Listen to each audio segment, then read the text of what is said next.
BNP মহাসচিব মির্জা ফখরুল ইসলাম আলমগীর বলেছেন, মোদির সঙ্গে ডক্টর মোহাম্মদ ইউনূসের বৈঠক আশার আলো জাগিয়েছে, যা দুদেশের মানুষের জন্য কল্যাণ বয়ে আনবে। সন্ধ্যায় বিএনপি চেয়ারপারসনের গুলশান কার্যালয়ে প্রশ্নের জবাবে তিনি কথা বলেন।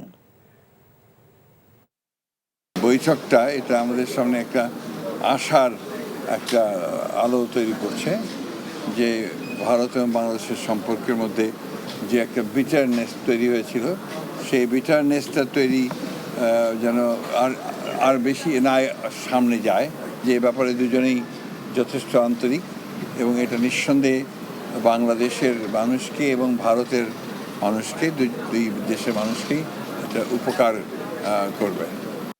বান্ডেল থাকলে প্রতি সেনমানিতে টাকা বাঁচবে। বিকাশ সেনমানি বান্ডেল কিনে জিতুন প্রতি লেনদেনে।